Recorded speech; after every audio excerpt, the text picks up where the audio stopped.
everybody? It's Justin. Welcome to Live Ask Me Anything. Couple minutes late. Let's check. Podcast wasn't running, as always. I keep doing that. Every week I do that. Record. The podcast is running. What's up, everybody? Let's take a look at what's going on here. Let's go into the live room, see if anybody's here who beat me, because you guys always beat me into the live room, which is cool. Okay, I see myself. Good news. Oh, mute that for sure, so I don't have feedback or anything like that. Click for more. I can see your comments now. I can see the room. Let me adjust this a little bit. Here we go. Okay, we got that up. Let's see. Who we got in here? Few people. Okay, what's up, Shannon? What's up, Judy? What's up, Cameron? What's up, Stevie? Welcome. There's a list of you. Jennifer, hey, how's it going? Catherine, what's up? Welcome. Okay, what AMA is this? I think this is AMA number 78. Is it? AMA number 78, right? Holy crap, that's a lot of weeks, everybody. So, here's what has happened. I have chosen a quite controversial title for this AMA because some people are going to think that what I'm talking about is controversial, but it's actually not. It's not controversial at all. Genuinely. I don't think so. That's my opinion. You guys are here for my podcast and my AMA, so you're going to get my opinion. Hope you like it, everybody. So, AMA number 78 is titled, Your Kids Are a Science Experiment. So here's what's happening. You guys may have heard my podcast with Hillary Boynton, the lunch lady. Hillary Boynton is running a program right now out in California called the Lunch Leader Academy. It's a 5-day intensive. So they've been going nonstop from Monday, and I think it goes all the way to Friday evening. And they have a bunch of different lunch leaders from different private schools all around the U.S. who have flown into California to learn from Hillary, to learn how to build a farm-to-table school lunch program in their school districts, in their schools. It's amazing. I love that she's doing it. Makes me very happy. So I'm going out there and closing the show, ladies and gentlemen. The last event of the entire thing, of that entire 5 days, is me getting up and speaking about childhood nutrition, what it means to me, why it's so important, why I am backing Hillary in such a big way. So I fly out tomorrow morning early at the butt crack of dawn. I'll be out of here to go out to LA and then drive out to the event. And it's gonna be awesome. I'm really excited. But I was thinking about it, like, I didn't plan this talk. And anyone who's ever seen me speak in public, I don't really plan talks. I'll usually have notes with like a couple of prompts and I just go for it. It's just kind of how I do things. I'm an improv musician as well. It's just the way that I do things, right? So I was like, okay, cool. I know that I'm gonna be prepping for at least a few things to say at this event, and I started thinking about it. I was like, it's AMA. I was going to do a sit down at the table AMA and just kind of give myself a little break prior to this trip. But then I was like, you know what? Why don't I just talk about stuff that I'm going to talk about with Hillary's group, with my group, with Clovis? So that's what we're going to do. AMA number 78 is called Your Kids Are a Science Experiment. What do we got here? Let's say hello to some people. Judy, question, my grandbaby's not sleeping. Can she have PPP, rest, and digest before bed? Yeah, 100%. PPP is super safe, particularly digest and rest. It has no caffeine in it. But again, not a doctor. Don't play one on the internet. This is not medical advice, right? What's up, Stevie? Laura, hey, what's up? 16 months, I mean, I'm not a pediatrician. I'm really not a pediatrician. And I mean, I don't know. I don't know if it would help her sleep. I genuinely can't answer that. It's not like I've ever tested digest and rest on babies. There are moms in the group who give digest and rest to their babies, so then maybe they can chime in here and see what goes on. But yeah, I mean, I'm always just completely honest with you. I'm not going to say it's going to help your kids sleep. I don't know. Maybe not. Digest and rest is not really designed as a sleep supplement, so I don't really know. Good question. All right, so let's dive into this thing here. So you guys already know my story. Anybody who's listened to an extensive number of podcasts or AMAs or anything, you know my story. Now, I will introduce myself and tell my story, particularly when I'm speaking in front of these people who may not know who I am. A lot of people get confused why I am so absolutely obsessed with childhood nutrition, this thing of childhood nutrition. Now, it goes way back to me being a fat kid and actually getting made fun of for that. So it's like, there's that. If you go to iamclovis.com/start, I tell that story there. It's a story called Run Fat Boy Run, where I got just really damaged as a kid by some adults who made fun of me. Anyway, so that led to my obsession with fitness and crazy weightlifting and bodybuilding and damaging my body and caffeine pills and ephedrine and hydroxycut and testosterone and all the things that I could get my hands on to supplement in a very unhealthy way, and all the carbohydrates and bodybuilding and all this crazy stuff, right? Wasn't good. And then later down the line, my niece Savannah was born. She was having 300 plus seizures a day, and she was called terminal. She was supposed to live less than 3 years. She's still with us today. She's 5 years old, but she's still 100% disabled, 100% vegetative. She's fed through a feeding tube. Because it was a seizure disorder, that's where I was introduced to the ketogenic diet. So if you want to deep dive into that story, listen to my podcast with Hillary Boynton, the lunch lady. I think it's 2 podcast interviews ago. And I actually tell the whole story of Savannah, how the whole thing happened. Keto cow, which is a really nasty baby formula that they give to babies in hospitals, how that helped lead to the birth of the Perfect Paleo Powder, which is what we're talking about right now, digest and rest. Paleo powder just became its own thing. Just based on this inspiration, the way that stuff happened. So my obsession with childhood nutrition really, I would say, comes from Savannah more than anything, but also comes from the fact that it is painful to be an unhealthy kid. It's painful to be a fat kid. It's painful to be an even chubby kid, right? A little less so now because all the freaking kids are chubby. But yeah, so that's where this comes from. So I'll explain everybody to my backstory then when I'm giving them. For you guys, I can just jump into this, right? So let's jump in. Now, the Savannah thing got me thinking about how everything works, how the medical system plays in with the government because the government subsidizes these products that are made out of poison and blah, blah, blah, blah, blah. And then you look at food subsidies and we spend, over $20 billion a year subsidizing grains and corn, and diabetes costs $327 billion a year with a B to treat, and then the people end up dying anyway. And this keto cow stuff and babies and baby formula and all this stuff is intertwined and tangled into this giant mess. And the thing that I can't wrap my head around is how parents can't see this. Now, if you are part of Clovis, you're going to get on here and you're going to pat yourself on the back and you're going to cheer and do this.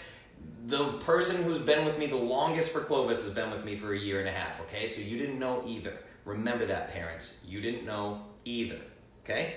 So the wool has been pulled over everybody's eyes. It's easy for us as Clovis now to be like, duh, this is common sense. Justin's been telling me that for 1 year. I know everything, right?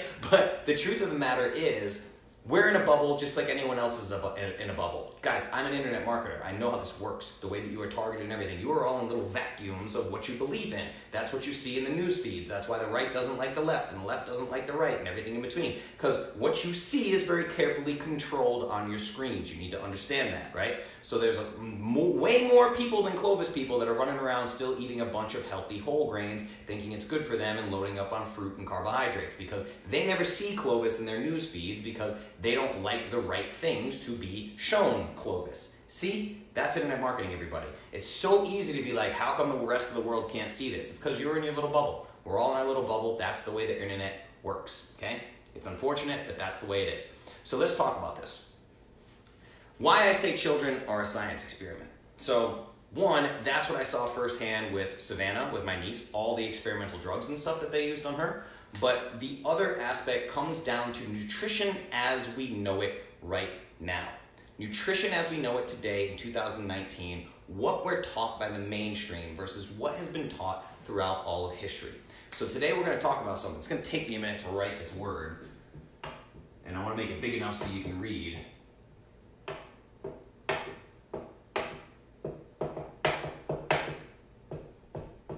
Okay, hope you can see that.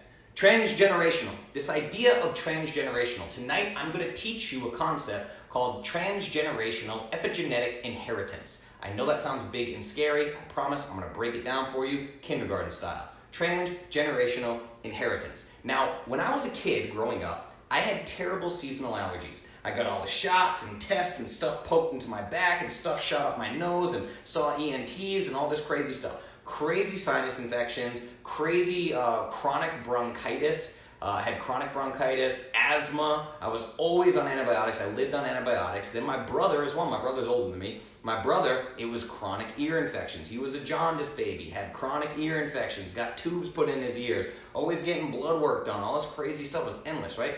We were basically born made of glass. The same way that most kids today are born made of glass, okay? I want you to keep in mind, my generation was the first generation to be brought up 100% on the food pyramid, meaning the food pyramid was introduced to public schools when I was a little kid. So I was the first generation to be brought up 100% on the food pyramid. Now my parents, yes, they were given low-fat advice, switch out the Crisco for margarine, the lard for margarine, and eat oatmeal and mapo and all that stuff. Yes, true. But they didn't have like the actual food pyramid, the government dietary guidelines, all this stuff. They didn't have glyphosate yet. Factory farming, feedlot farming is all issues of like the last several decades, right? It wasn't the epidemic that it is today with like glyphosate in the water supply and Roundup being found in the fetuses, you know, it's like just how horrible it is, like literally. So they didn't have all the same environmental problems we had today. But that said, they still followed low-fat, high-carb advice. Now, before I dive into childhood nutrition, I'm going to do my favorite thing ever, and that is where I touch on the current state of adults in America, where they have gotten with this advice that's been given since around the 1950s. So currently in America, we have 85% of adults are overweight or obese, 100 million are pre-diabetic or diabetic, some 80% of those pre-diabetics and diabetics don't even know that they are, right? Over 50% of all adults have at least one chronic disease. Over 25% of all adults have multiple chronic diseases. Over 70% of adults are on prescription medication. Over 100 million adults are on a pharmaceutical prescription drug for depression-related symptoms. Now, let's talk about cost of just one thing.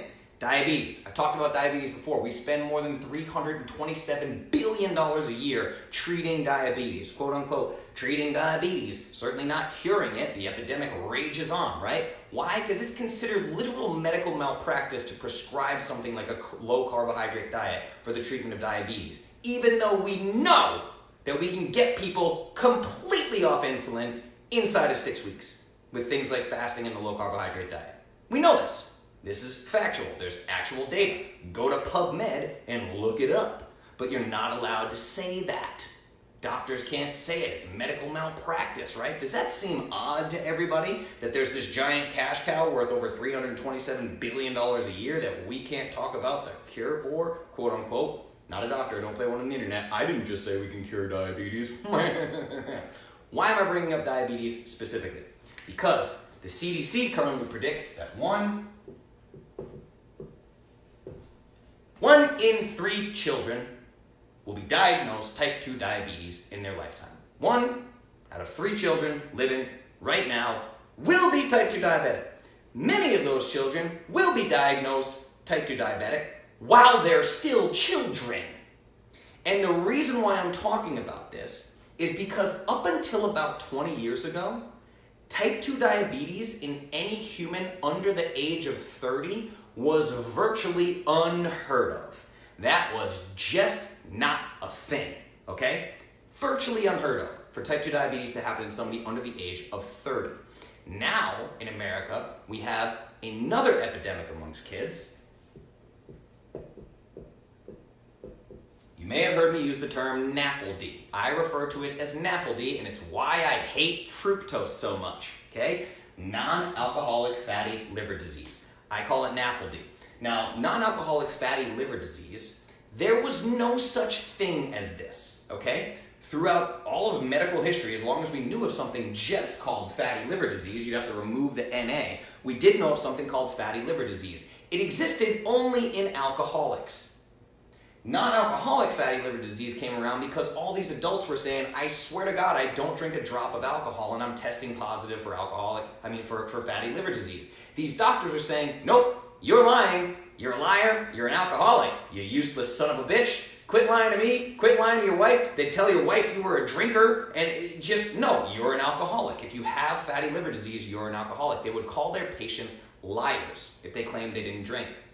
Then, out of nowhere, toddlers and preteens started testing positive for fatty liver disease. Uh-oh. Toddlers and preteens, fatty liver disease. All of a sudden, the medical mainstream's explanation, which is the patient is lying and drinking alcohol clearly, this very scientific explanation of theirs, blew up in their faces. So what I'm talking about here, with your kids being a science experiment, another way to say this is the term canaries in the coal mine. Unfortunately, children in America today are becoming canaries in the coal mine. We used to be able to blame adults. You're a liar, you're an alcoholic, you must be sneaking alcohol, you probably have a stash of Coca-Cola and Snickers bars in your drawer at work and you're eating it when nobody's looking. You say you're on the treadmill every night, but we know you're not. You're sitting on the couch, you fat couch potato, right? We could just say liars, liars, liars. Blame the victim, blame the victim. Oh, you're sick and fat and obese, it's your fault. This is a willpower issue, blah, blah, blah, blah, blah.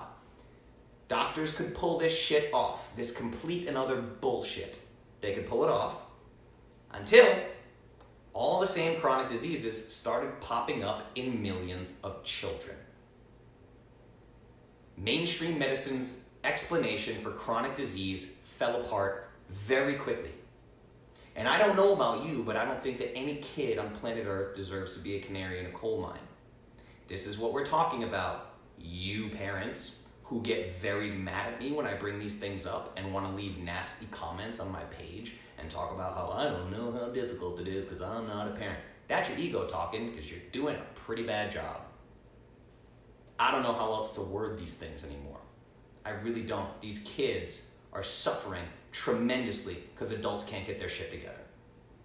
This is what we're talking about tonight. And it's not going to get any better from here. So if you don't like it so far, sorry, let's keep going. The question is, why is this happening now? Why is this happening to our kids now?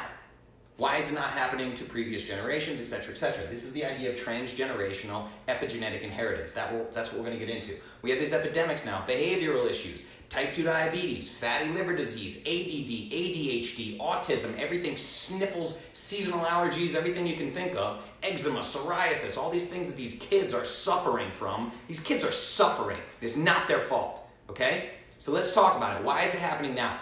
Nothing in this world gets me more upset than when adults say ridiculous things to me, when they prove to me, beyond a shadow of a doubt, that they've done zero research at all. When they say things to me like, well, my grandfather ate peanut butter and jelly every day of his life, and he smoked cigarettes and drank Jack Daniels, and he lived to be 90 years old. You're telling me that I can't eat bread. Right? Because they don't understand transgenerational impacts. There is something called transgenerational epigenetic inheritance. This means, I'm going to try to word this in a way that makes sense. Environmental factors from your parents' lives can actually change the expression of your genes without actually altering the genetic code. This is like science fiction, okay? You have the same genetics, the same DNA imprinted in you as your parents, but it can actually express itself differently because of what your parents chose to do throughout their life, turned on and off certain genes to make them express themselves a different way. This is the idea of epigenetics. Epigenetics literally means on top of. When you're a nutritional therapist like me, one of the main things we study is epigenetics, right? How environmental factors change the genetic expressions of your DNA. So let's try to make this. Let's see. Okay? So let's just go back a couple generations. So I'll give you an example of this, right? Weston A. Price has done a ton of work on teeth in people's heads, dental work, right? He's a dentist. Went around to all these indigenous tribes, hunter-gatherers, and their teeth are perfect. White teeth, perfectly straight, wisdom teeth all fit in their head, everything's perfect, no braces, no toothpaste, no toothbrush. What gives? How come they don't have cavities like we do? Because they don't have Doritos, everybody. That's why. But the reason why your wisdom teeth don't fit in your head, why your skeletal structure has changed, is because grandma ate grains. You need to understand this, okay? It's because your grandmother ate grains that your wisdom teeth don't fit in your head. I had 5 wisdom teeth taken out and they were all compacted, which means they crushed them into little bits and took them out piece by piece. 5 of them, okay? You can have 8 wisdom teeth, by the way. I don't know if people know that. So, let's get into this. I want to try to spell this out for you. So you have, we'll just say moms and grandmas. We're going to do that, okay? So you have grandma, okay? Grandma eats XYZ food, works a specific job, smokes cigarettes, drinks alcohol, whatever, or doesn't. Or it could be good, bad, right, or no good, bad, right, or wrong. We're just saying, right? So we have grandma, and then grandma gets preggo. She has a baby.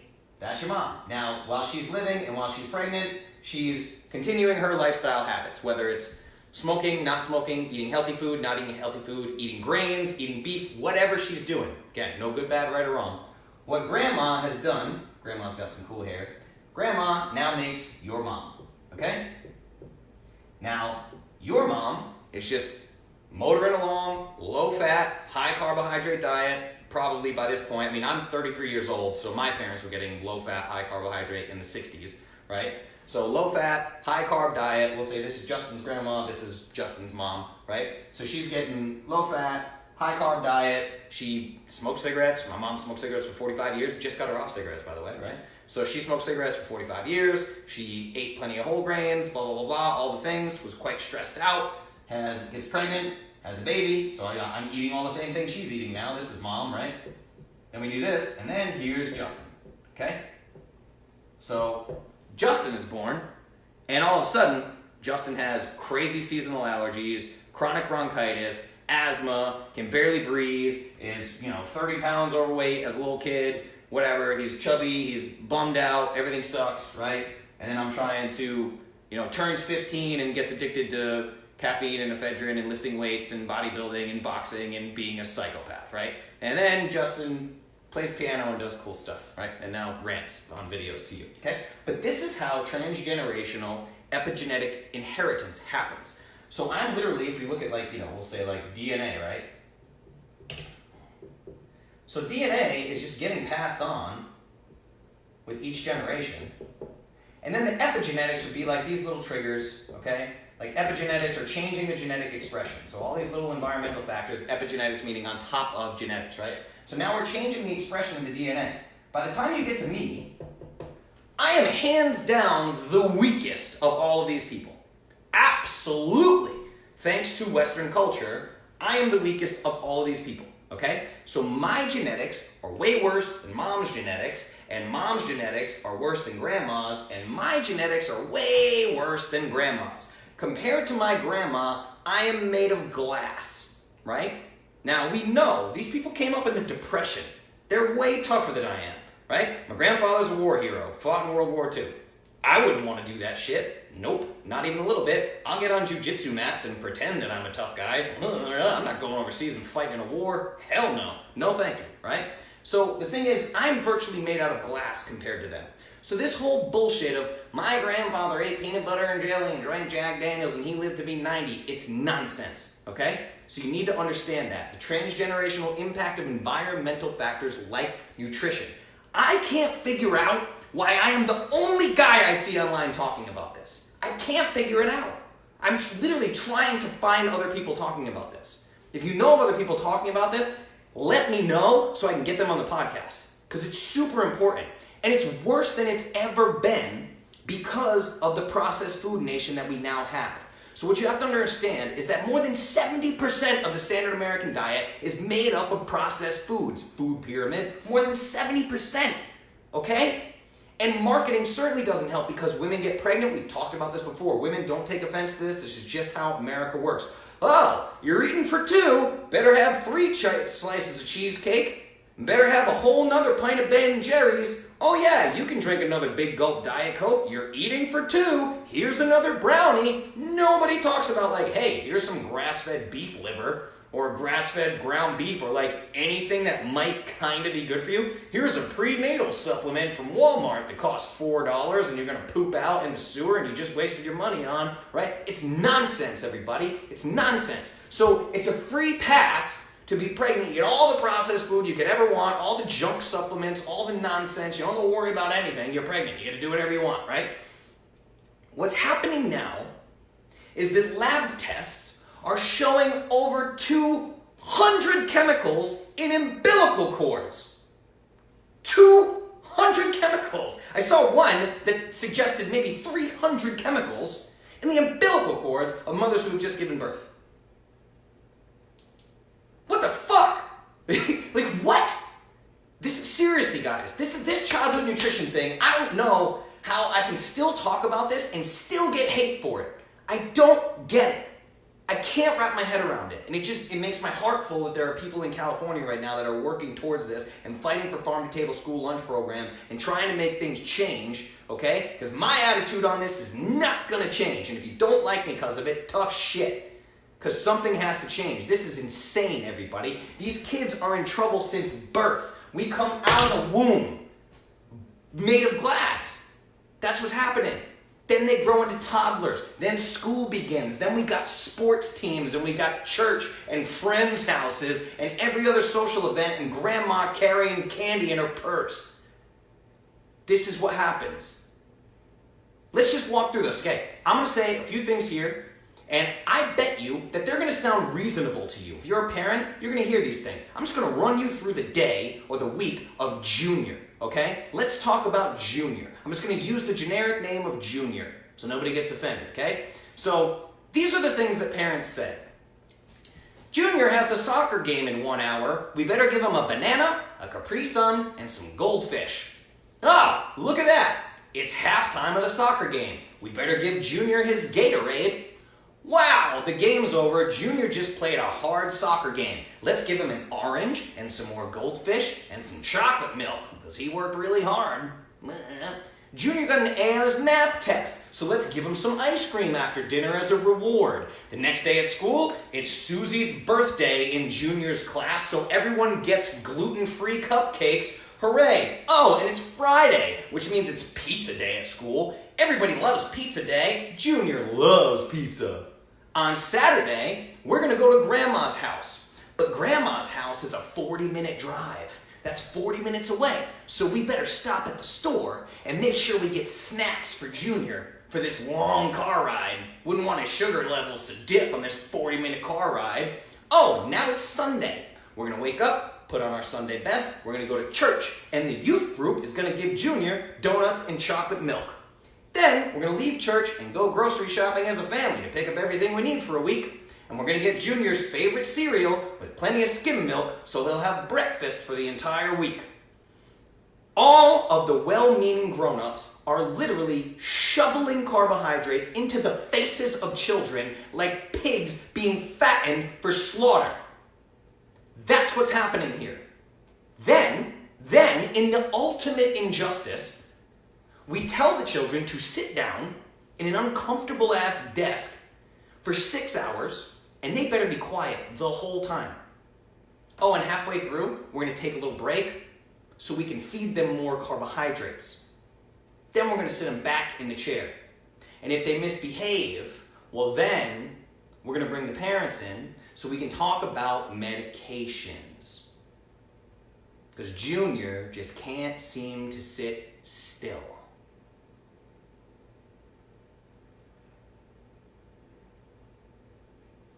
Just think about it, everybody. That's a pretty standard week that I just walked you through in the life of an active little kid. He plays soccer. He needs all the bananas and oranges and Capri Sun. No, you're wrong. Dead wrong. But that word dead, that doesn't apply to you here. It applies to your kid. Think. Think for a second. Play this back 50 fucking times. I don't care how many times you have to listen to it. I don't care how much hate I get online. I don't care. I do not care who tries to say Justin's not a doctor, who tries to say Justin's not this, Justin's not that. I don't care what your doctor says to you while the buttons on his shirt are almost busting because he's 50 pounds overweight. I don't care what that doctor has to say. Understand me. This is what we're up against. Now, I want you to memorize the name of an article that I'm going to share with you, okay? I want you to memorize the name of an article called The Drugging of the American Boy. The Drugging of the American Boy is probably the most disturbing article in recent memory for me. 1 in 5 boys will be diagnosed ADHD before high school. 1 in 5 boys. I'm going to write that for you.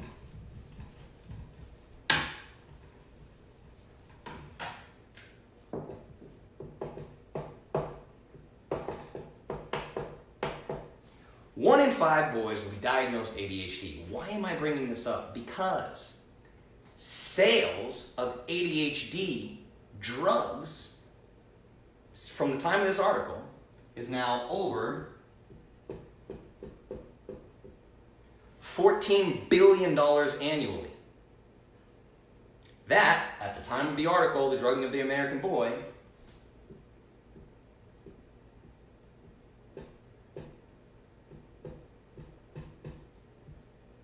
is an 89% increase in sales of ADHD drugs in just 4 years. Is this a mystery, everybody?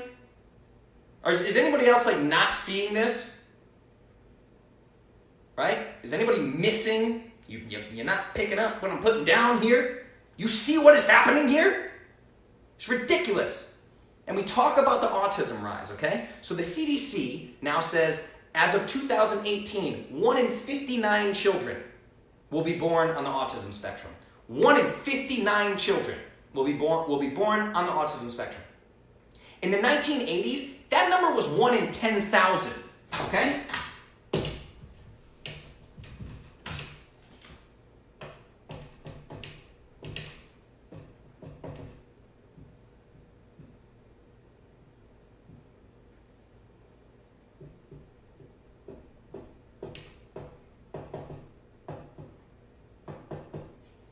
(2018) 1 in 59 children born autistic.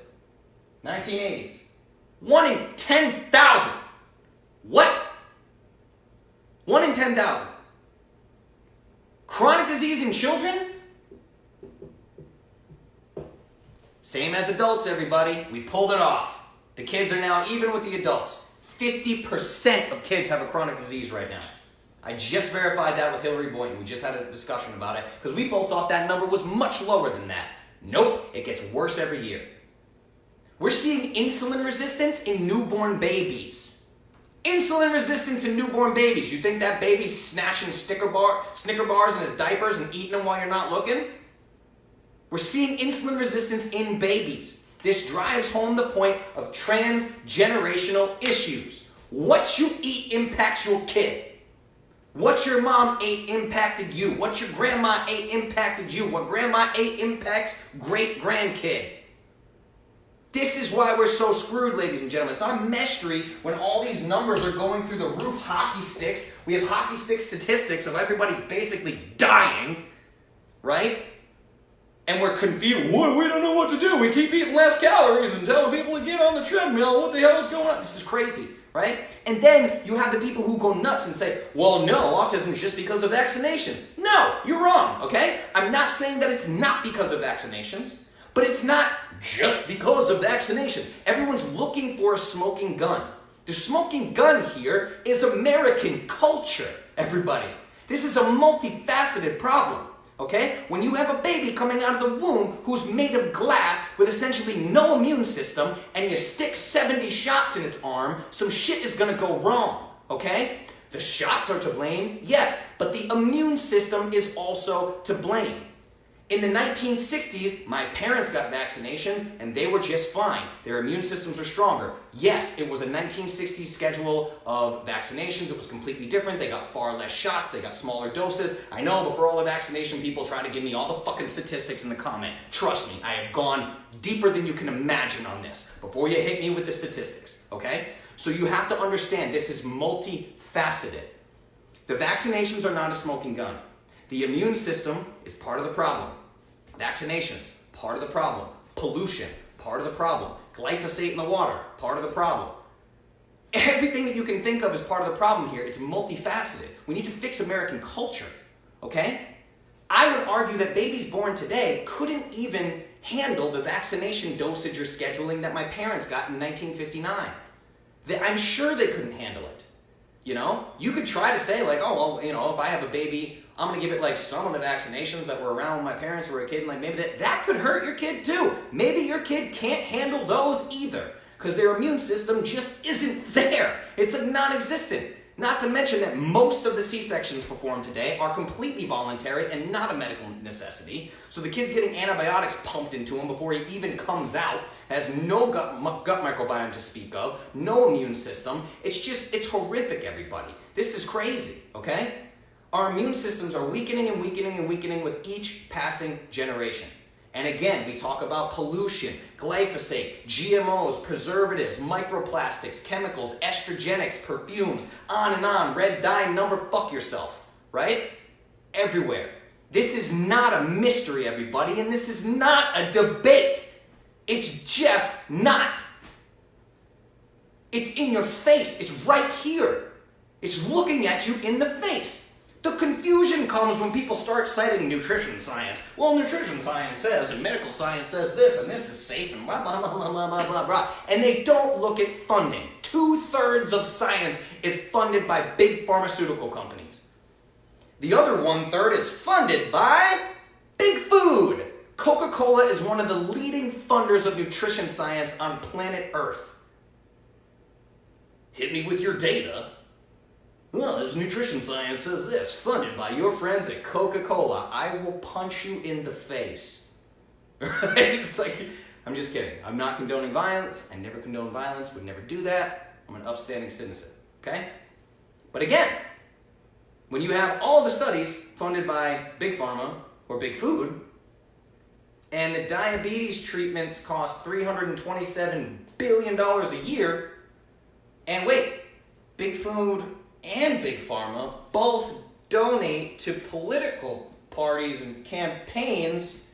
What? Oh, wait a minute. What's happening here? What a mystery, ladies and gentlemen. And it's medical malpractice to tell someone that a low carbohydrate diet could possibly reverse their type 2 diabetes. So what do we have here, everybody?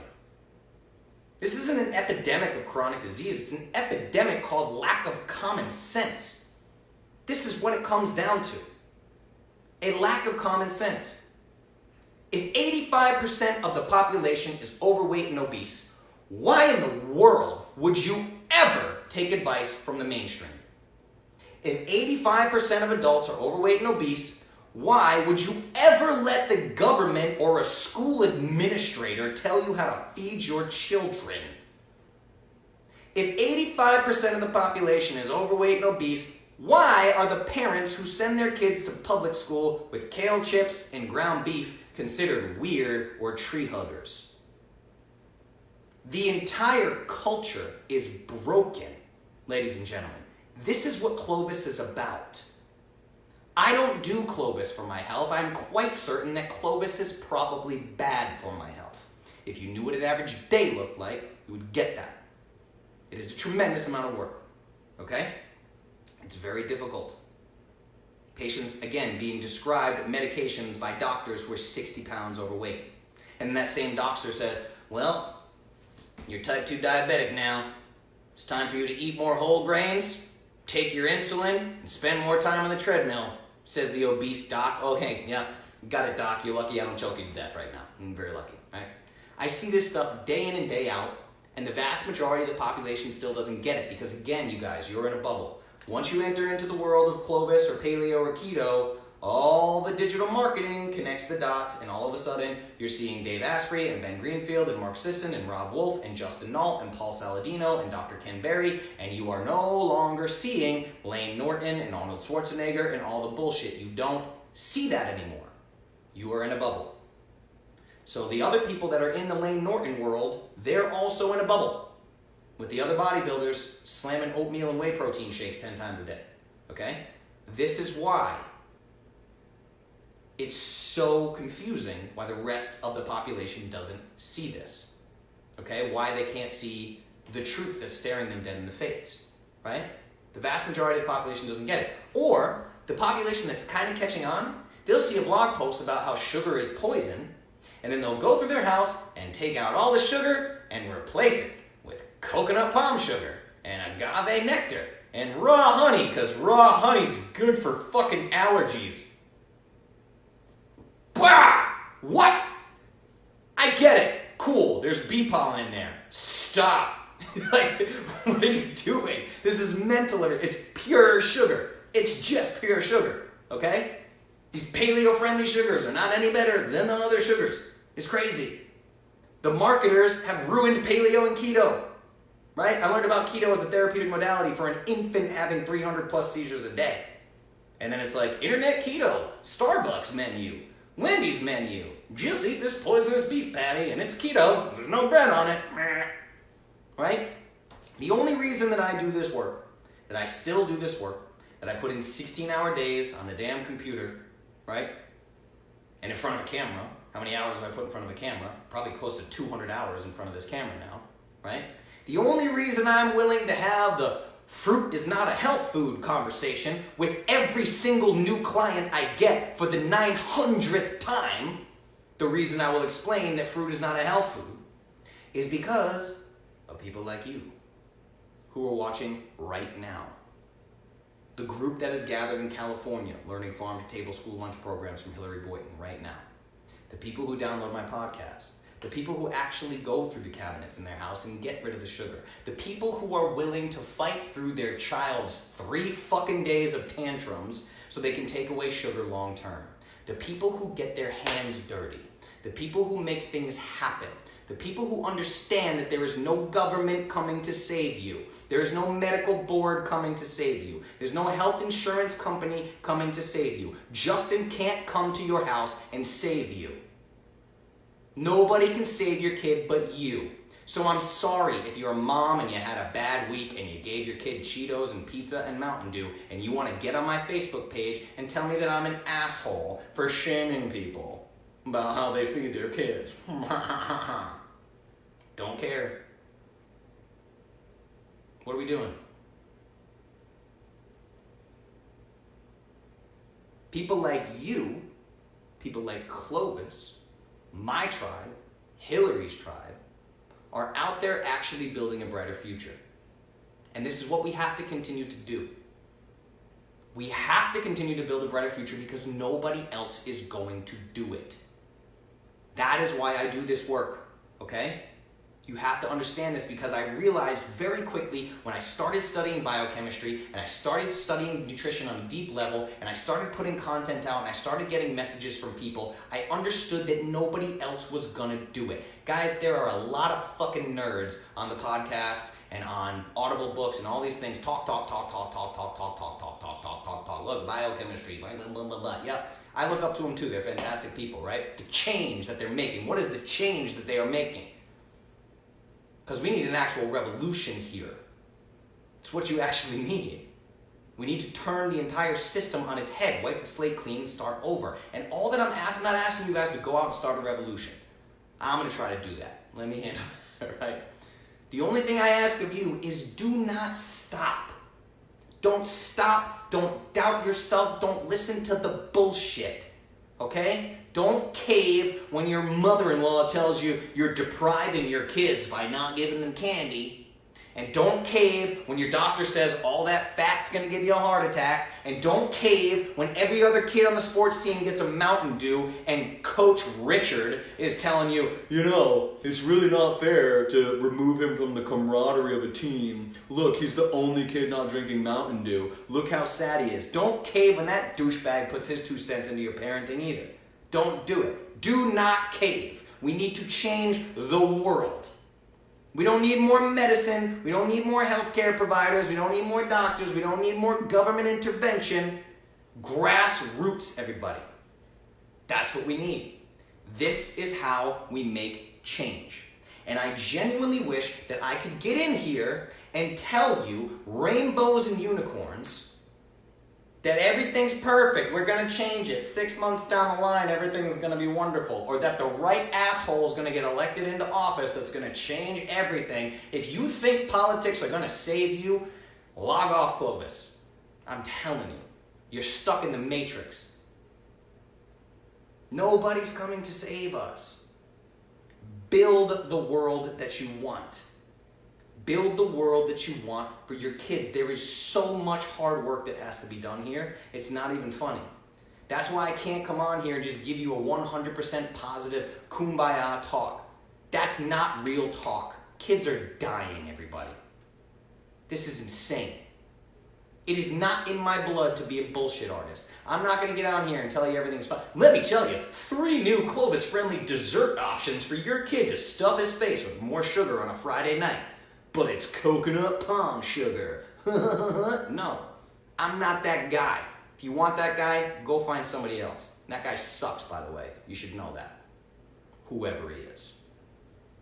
Okay? I just want you guys to understand there's a lot of work to be done, and people like Hillary are doing it. Listen to that podcast. Guys, if you hear my podcast and you love them and you don't share it, you got a problem. Because you're not sharing because you're afraid. You're afraid of the comments, you're afraid of blah, blah, blah, blah, blah. I get hate, guys. I do. I get hate. It happens. Okay? I don't care. Here's the thing about parents. Dr. Ken Berry was just on Paul Saladino's podcast. By the way, Ken Berry is going to come on my podcast, which is awesome. So that's going to be really cool.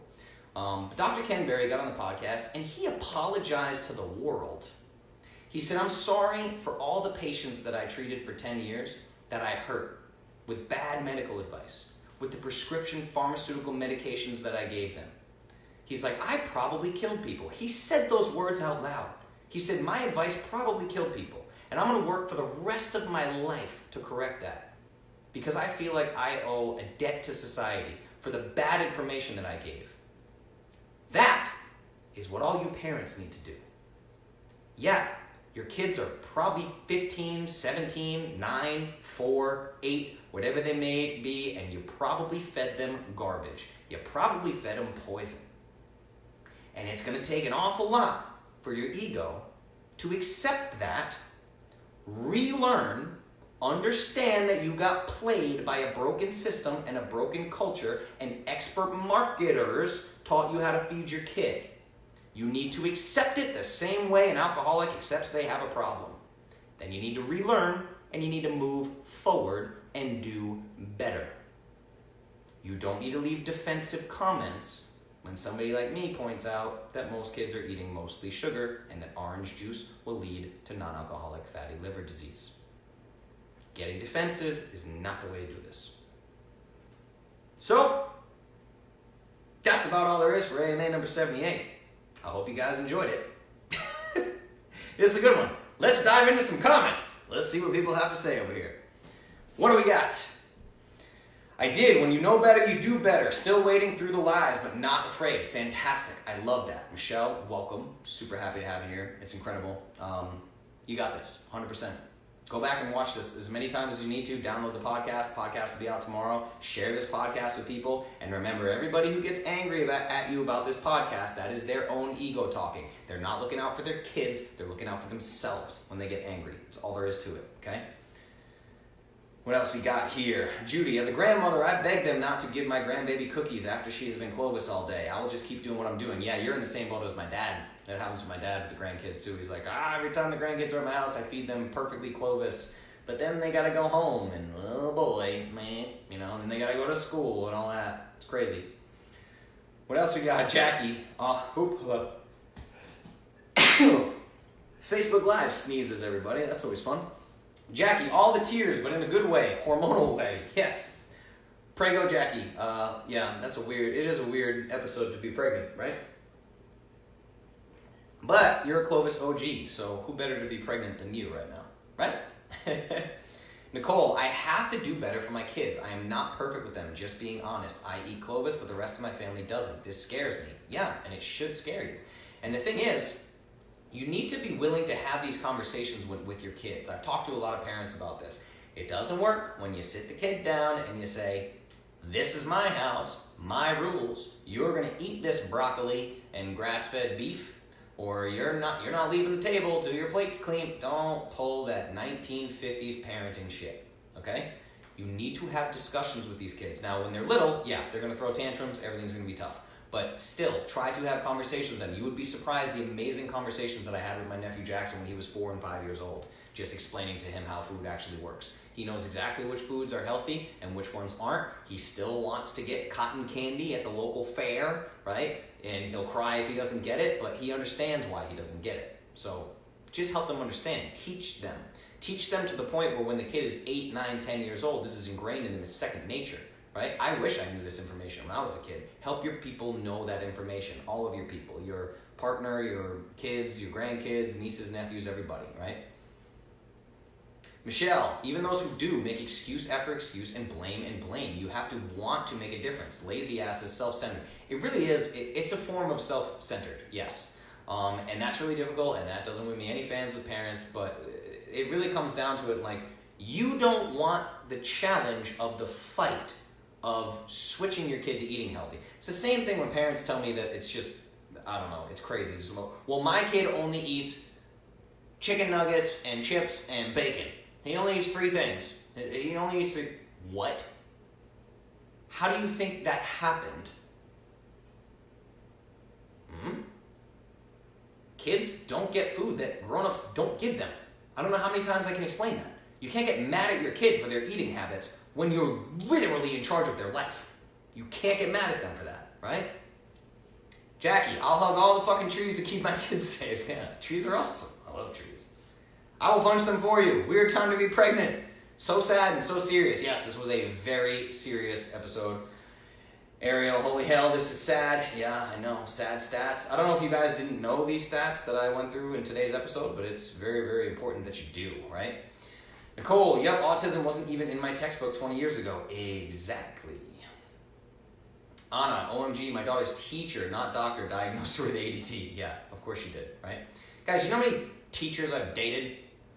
Can we just be honest about this? Like, you guys know my past. You know that I'm Justin. You know that I was reality TV musician. I cannot tell you how many public school teachers I have dated that I have seen high as a kite with 2 bottles of wine in them grading papers. These people are not magical, mythical people because they're like a public school teacher and all of a sudden they're like some kind of superhero that can diagnose your child ADD and make your kid drink chocolate milk and make your kid sit in a chair and shut up and give your kid detention and tell their kid what they're good at and what they're gonna be when you grow up. I don't know if you guys notice this, but I don't believe in the education system in America at all. Like, the whole thing from the ground up needs to be completely started over. It's horrific. I think it's the single most damaging thing we do to children is how we do school in America today. So I'm not even getting into that, but anyway. What else we got? Anna, we were all Junior's mom at one point. 100%. That is so true. Yeah, absolutely. All right, what else we got here? Michelle, yes, I'm so excited to teach my kids. Yes, that's amazing. 100%. Teach your kids as much as you can. They will understand a lot more than you think they will. You just need to drill it in their heads over and over and over. Just repeat it. And don't be a dictator about it. Have a conversation. Start talking to your kids like they're grown-ups. For real. Just try it. Just try it. But again, of course, the 3-year-olds, the 4-year-olds, the 5-year-olds, yep, they're going to throw tantrums. It's going to be terrible. The 2-year-olds are going to freak out if they're used to drinking sugar through a bottle, right? They're going to freak out. They're just going to freak out. Yes. Deal with it. You're an adult. Be an adult. Okay? What else we got? She literally said to put her on meds so she could behave better. Yeah, that's exactly why my future kids will not be able to be in public school. Because I would like to not go to jail. So I'm not going to put my kid in a position where someone can tell them that they're supposed to be on medication. Not going to happen. Amanda, I'm so grateful to have this info through my pregnancy and now with 13-month-old. He loves venison and broccoli. He's growing up Clovis. You just made my heart so happy. That's unbelievable. Like, this is incredible. This is why I do this. This is why this happens. That comment right there. How I can get to the point where these Facebook Lives, every time I do a Facebook Live, I have 10,000 of those comments and 50,000 live viewers. That's what we're trying to get here with Clovis. That's what we're trying to do. That's the point of Clovis. That's the work I'm trying to do here, everybody. Okay? Understand that. I know everybody loves videos and podcasts and paleo powder. Hooray, that's amazing, right? It's not my mission. It's just part of it. So they have to build a company that functions well and makes money so I can continue to do this, so I can get this in front of people's faces. I don't know if you guys know this, but if you ever go to my Facebook page, it's not, these posts aren't boosted. Not like throwing every time I do an AMA, I'm gonna throw $1,000 at it and market it to people. It just doesn't work that way, right? This company has a bigger mission than most nutrition companies. It's just the way it is. Michelle, we have a 6, 4, and 7-month-old, all Clovis. Yes, thank you so much. That means the world to me. That's incredible. Keep doing it. It will only get better. Trust me, their futures are super, super bright. You guys can't even imagine the difference between where their lives would have been or where their lives will be. Trust me, the difference between Clovis and standard American diet, you can't even imagine. My 2-year-old throws tantrums when she needs more PPP. That's the best kind of tantrum to have. Yeah, that's amazing. Fantastic. So you can make this happen. Obviously, guys, this is living proof here, right? We've built this community. I posted a video the other day of my first AMA intro. It was probably 2 or 3 people that logged on because they thought, oh, Justin Nault's live. He must be playing piano. Let's see if he's playing piano. And I was like, hello, I have started a company called Clovis.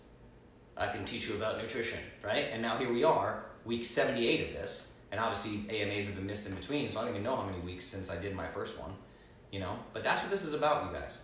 So every time you're in some bullshit bickering contest with somebody about vegan versus paleo versus keto, shut up.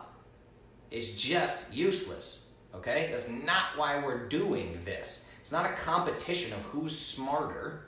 It's a competition of what does the future of the world look like. Why is that so hard for people to grasp? This is literally the future of the human race. Infertility rates are through the freaking roof right now. Infertility rates, people spending their hard-earned life savings on in vitro fertilization that has a 50-50 shot, if that, at working, and blowing all their money on healthcare and medications. And what are we talking about? We're literally talking about the future of the species here. It's crazy. The future of the species, everybody. Can't think of much more important than that. It's crazy. Joshua, big pharmaceutical and big food sleep in the same bed and the crap, the FDA. Yes, absolutely. They're 100% better than the FDA. FDA has got to be one of the worst organizations I could possibly think of on planet Earth. So, anyway, guys, that one took a lot out of me. That was a lot of ranting, and I have to be up at like probably 5 a.m. So, I'm going to shut down AMA number 78. This one is called Your Kids Are a Science Experiment. I hope you enjoyed it as much as I did.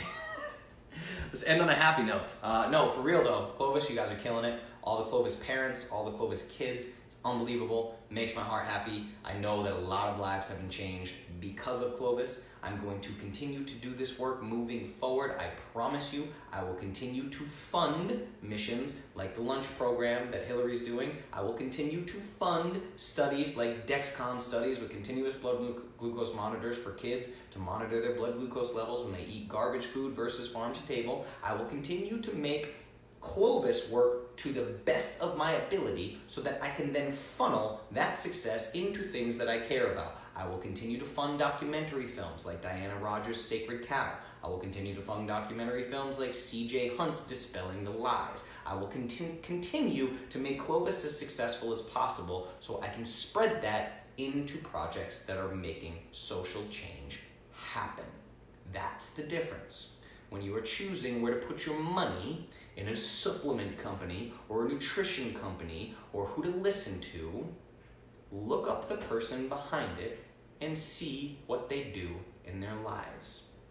And then you decide who you want to support. My vote goes to Clovis.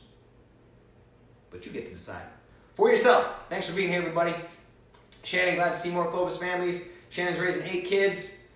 We don't mind ranting. That's good. Thank you, thank you, thank you, thank you. Thank you, everybody. Keep going against the grain, making such a big difference. Amazing AMA. Thank you very much. Atia's podcast about the continuing glucose monitor was so good. Yes, so Shannon, I'm actually going to be with the guy from that podcast on Friday. I'm speaking. He speaks, and then I speak. So that whole thing. Pretty awesome. Joshua, appreciate your passion and vision. Thank you guys so much. You guys are amazing. All right, let's shut it down. AMA number 78. My name is Justin Nault. This has been called Your Kids Are a Science Experiment. Enjoy. Share. Click the like button. Click the happy button. Click the smiley face. Click the wild face. Share, share, share. If I'm not afraid to get on camera and do this and take all the hate, you should not be afraid to click the damn share button. Okay? I will talk to you guys tomorrow while I'm traveling. I'll do Instagram stories and stuff. Have a good night, everybody. Love you. Good night.